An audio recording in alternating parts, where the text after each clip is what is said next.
Star director Shankar Bollywood hero Ranveer Singh తో ఓ cinema చేయాలని fix అయ్యాడు. ఇక 2005లో తమిళ్ అండ్ తెలుగులో వచ్చిన సూపర్ హిట్ మూవీ అపరిచితుడు. ఈ సినిమా బాక్సాఫీస్ దగ్గర సూపర్ హిట్ గా నిలవడమే కాకుండా చియాన్ విక్రమ్ కి కూడా మంచి పేరు తీసుకొచ్చింది. ఇక ఇదే సినిమాని బాలీవుడ్ లో స్టార్ హీరో రణ్వీర్ సింగ్ తో శంకర్ రీమేక్ చేయాలని ఫిక్స్ అయ్యాడు. సో అపరిచితుడు హిందీ రీమేక్ తో శంకర్ బాలీవుడ్ ఇండస్ట్రీలోకి ఎంట్రీ ఇద్దామని ఫిక్స్ అయ్యాడు. ఇక ఈ రీమేక్ అనౌన్స్మెంట్ కూడా జరిగింది. చివరగా హిందీలో అపరిచితుడు రీమేక్ సడన్ గా ఆగిపోయింది అనే న్యూస్ సోషల్ మీడియాలో బయటకు వచ్చింది.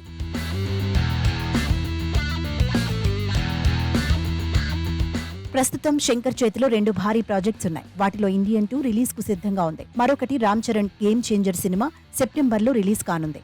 హమయ్య బ్రతికించారు.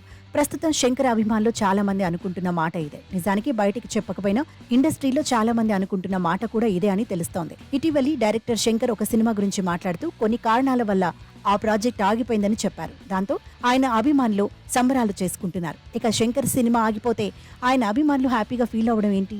శంకర్ ఫ్యాన్స్ అంతలా సంతోషపడుతున్న ఆ ప్రాజెక్టు గురించి తెలిస్తే ఎగిరి గంతేస్తారు.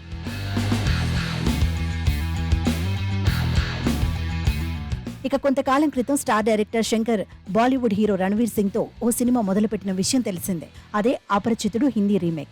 ఈ విషయం తెలిసి ఆడియన్స్ ఒక్కసారిగా షాక్ అయ్యారు. అపరిచితుడు సినిమా అపరిచిత్ పేరుతో హిందీలో కూడా రిలీజ్ అయి అక్కడ కూడా పెద్ద విజయం సాధించింది. అలాంటి సినిమాను ఇప్పుడు మళ్లీ తీయడం ఏంటి? అది కూడా రణ్వీర్తో. ఆ మ్యాజిక్ రిపీట్ అవడం కష్టం అని శంకర్ ఫ్యాన్స్ స్ట్రైట్ గా చెప్పడం జరిగింది. ఇండియన్ ఆడియన్స్ కి అపరిచితుడు అంటే చియాన్ విక్రమ్ అని, ఆ పాత్రను అంత పర్ఫెక్ట్ గా చేయడం ఎవరి వల్ల కాదని, ఒకవేళ వేరే హీరోతో రీమేక్ చేయడం చేస్తే ఒరిజినల్ సినిమాకు ఉన్న గౌరవాన్ని తగ్గించడం అవుతుందని కామెంట్స్ చేశారు. ఆ కామెంట్స్ కూడా వైరల్ అయ్యాయి. అయినా కూడా మేకర్స్ అవన్నీ పట్టించుకోకుండా సినిమా చేయడానికి సిద్ధమయ్యారు. కానీ తర్వాత ఏం జరిగిందో తెలియదు కానీ ఆ ప్రాజెక్ట్ ఆగిపోయింది అంటూ ప్రకటించాడు శంకర్. ఇక ఇటీవలి ఓ ఈవెంట్ లో పాల్గొన్న శంకర్ ఆ ప్రాజెక్ట్ గురించి మాట్లాడుతూ రణవీర్తో అపరిచితుడు రీమేక్ చేయాలని ప్లాన్ చేశాం. కానీ ఆ తర్వాత మా ఆలోచనలు మారాయి. భారీ బడ్జెట్తో మరో సినిమా చేద్దామని, అది అపరిచితుడి కంటే భారీగా ఉండాలని నిర్మాతలు చెప్పారు. అలా ఈ సినిమా ఆగిపోయింది. కానీ రణవీర్తో అపరిచితుడిని మించిన కథతో మళ్లీ సినిమా తీస్తా అని శంకర్ తెలియచేశాడు. ఇక రీజన్ ఏదైతేనే అపరిచితుడు హిందీ రీమేక్ ఆగిపోయిందని శంకర్ ఫ్యాన్స్ పండుగ చేసుకుంటున్నారు.